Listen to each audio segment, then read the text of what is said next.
मित्रों नमस्कार, मैं हूं राकेश कुमार। आप देख रहे हैं मत अभिमत। मित्रों, विगत 13 तारीख को शुक्रवार को बीपीएससी की 17वीं प्रारंभिक परीक्षा हुई थी।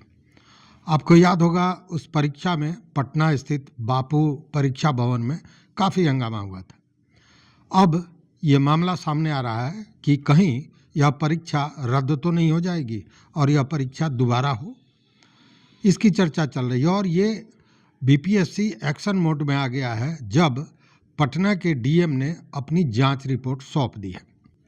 आपको याद होगा कि शुक्रवार को जब परीक्षा हो रही थी तो बापू परीक्षा केंद्र पर भयानक हंगामा हुआ था और उस हंगामा के बाद पुलिस को बुलानी पड़ी थी। आपको याद होगा कि पुलिस आई, जिलाधिकारी पटना के जो चंद्रशेखर सिंह हैं वो पहुंचे और भावावेश में उन्होंने एक अभ्यर्थी को थप्पड़ भी मार दिया था, जो पूरा वायरल हुआ था। लेकिन उसके बाद ही तुरंत इसकी जांच हुई। जिलाधिकारी चंद्रशेखर सिंह ने जांच रिपोर्ट बीपीएससी को सौंप दिया है और यह जांच जो है वो वरीय दंडाधिकारी, वरीय उप समाहर्ता और केंद्राधीक्षक द्वारा कराई गई है। इस जांच के दौरान जो पाया गया है वो ये कहा गया है कि 10:55 पर जो प्रश्न पत्र है वो केंद्र पर उपलब्ध करा दिया गया था और उसके बाद विधिवत प्रश्न पत्र को जो सील्ड बक्सा था उससे खोला गया और प्रत्येक रूम में बांटा जाने लगा। इस दौरान कुछ विलंब हुआ और 10 से 15 मिनट विलंब हुआ था, जिसको लेकर छात्रों ने, अभ्यर्थियों ने हंगामा शुरू कर दिया। यह बताया गया है इस जांच रिपोर्ट में कि जब हंगामा शुरू हुआ और विलंब हो गया था तो केंद्राधीक्षक ने स्पष्ट कहा कि जितना विलंब हुआ है उतना अतिरिक्त समय दिया जाएगा और आप परीक्षा दें, उन्होंने ये घोषणा की थी। लेकिन इसी बीच कुछ अभ्यर्थियों ने हंगामा शुरू कर दिया, वो प्रश्न पत्र फाड़ने लगे, साथ ही जो बुकलेट के साथ उपस्थिति पत्रक दिया गया था उसको भी फाड़ने लगे। इसी बीच यह भी अफवाह फैला दिया गया कि परीक्षा रद्द हो गई है, अब यह परीक्षा नहीं होगी। और उसके बाद ट्रंक में जो प्रश्न पत्र रखा गया है उसके बंडल को लेकर कुछ अभ्यर्थी, जो जिसको उपद्रवी कहा जा रहा है, वो लेकर भागे लहराते हुए और गेट को तोड़कर वो बाहर निकल गए उस प्रश्न के पूरे बंडल को लेकर। और उसके बाद ये हंगामा हो गया, पुलिस बुलाई गई। जो वरीय पदाधिकारी लोग आए थे उन्होंने बड़ी समझदारी के साथ पुनः जो बच्चे भीतर बैठे हुए थे उनकी परीक्षा दिलवाई शांतिपूर्वक। और इसमें ये मानना है कि अगर ये जो जांच रिपोर्ट है इसमें जो बताया गया है, ये कहा गया है कि अगर सूझबूझ से वरीय पदाधिकारी काम नहीं लेते तो तोड़फोड़ की स्थिति हो सकती थी, आगजनी की स्थिति हो सकती थी। अब यह जांच रिपोर्ट बीपीएससी को मिल गया है और बीपीएससी को जैसे ही ये जांच रिपोर्ट मिला है कि बीपीएससी पूरे एक्शन मोड में आ गई है। बीपीएससी के जो अध्यक्ष हैं रवि भाई मनु भाई परमार, उनकी अध्यक्षता में आज बैठक भी हो रही है और बैठक में बजाबते आयोग के जितने मेंबर हैं वो हैं, केंद्राधीक्षक हैं और साथ में सचिव हैं। इन सारे लोगों के साथ बैठक हो रही है और इसमें कोई बड़ा निर्णय लिया जा सकता है।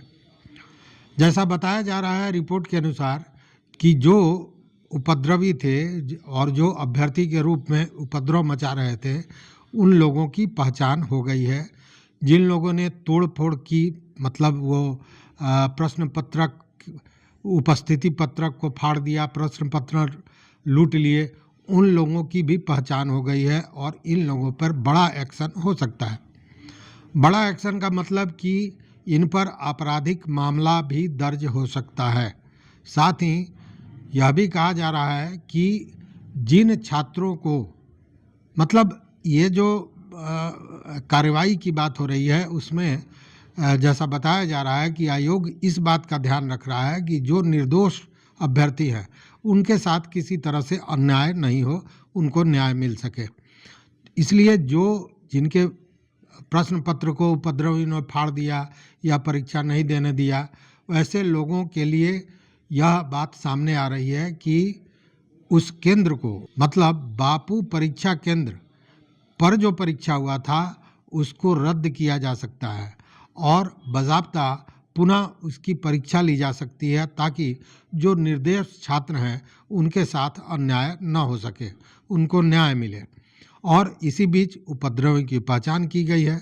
उपद्रवी जो भी हैं उनके लिए सख्त कार्रवाई की अनुशंसा की जा सकती है और उसके लिए जो बजाबते जो हंगामा फैलाने वाले लोग थे या अफवाह फैलाने वाले लोग थे कि परीक्षा रद्द हो गई, इसके लिए बाज़ाब्ता तकनीकी टीम ने उनकी पहचान की है। साथ ही जो प्रश्न पत्र के साथ उपस्थिति पत्रकों को फाड़ने का काम किए हैं, लूटने का काम किए हैं प्रश्न पत्रों को, उन लोगों की पहचान हो गई है और उन पर कड़ी कार्रवाई हो सकती है। तो अब देखने वाली बात है कि आज जो ये बैठक हो रही है उसके बाद बीपीएससी किस निर्णय पर पहुंचता है, क्या करता है। लेकिन जो चीज़ें छन कर बाहर आ रही हैं उससे यही हो रहा है कि जो उपद्रवी की पहचान हुई है, देखिए जो डीएम ने भेजा है अपना जांच रिपोर्ट, तो उसमें बजाबते कई वीडियो फुटेज भी सीसीटीवी से लेकर भेजा गया है और इसके द्वारा भी उपद्रवियों की पहचान की गई है। साथ ही हमने बताया कि तकनीकी टीम है, तकनीकी टीम ने भी अपनी कार्रवाई की है और उन लोगों को चिन्हित किया है जिन्होंने परीक्षा रद्द होने की या पेपर लीक होने जैसी मामले को फैलाने का काम किया और एक दुष्प्रचार करने का काम किया, उन लोगों की भी पहचान हुई है। तो देखने वाली बात होगी कि बीपीएससी का ये जो महत्वपूर्ण बैठक जो अध्यक्ष रवि भाई मनु भाई परमार के अध्यक्षता में हो रही है, जिसमें सारे वरीय पदाधिकारी हैं, आयोग के सारे सदस्य हैं, उसके साथ सचिव हैं, केंद्राधीक्षक हैं, ये सारे लोग क्या फैसला लेते हैं। लेकिन जो बातें छन कराई है उससे यही हो रहा है कि जो उपद्रवी हैं जिनकी पहचान हुई है उनके साथ सख्त कार्रवाई हो सकती है, आपराधिक मामला भी दर्ज हो सकता है।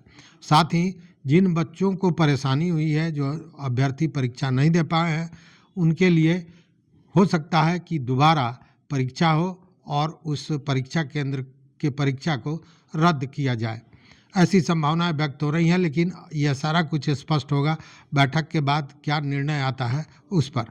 तो देखते हैं कि बैठक के बाद क्या स्थितियां सामने आती हैं, तो फिर जैसा होगा आपको हम सूचना देंगे। तो देखते रहिए मत अभिमत। मित्रों, चैनल पर नए हो तो सब्सक्राइब कीजिए, लाइक कीजिए, दोस्तों के साथ शेयर कीजिए और इस पूरे मैटर पर अपना विचार दीजिए। हालांकि इसको लेकर बहुत सी बातें आ रही हैं सामने, कई वीडियो आए हैं जिसमें छात्रों ने भी कई तरह के लगाए हैं आरोप। उसी तरह जो डीएम चंद्रशेखर सिंह हैं उन्होंने भी कहा है कि परीक्षा केंद्र पर और भी व्यवस्था होनी चाहिए थी और उस व्यवस्था का भी उन्होंने जिक्र किया है कि क्या क्या और चीज़ें होनी चाहिए थी इन सारे चीज़ों से निपटने के लिए। तो खैर अभी तो जांच रिपोर्ट आया है और जांच रिपोर्ट के आधार पर एक्शन में आ गई है बीपीएससी। बैठक हो रहा है, बैठक के बाद क्या होता है उसके बाद स्थितियां और भी स्पष्ट हो जाएंगी। तो देखते रहिए मत अभिमत। धन्यवाद, बहुत बहुत धन्यवाद, कोटिशः आभार।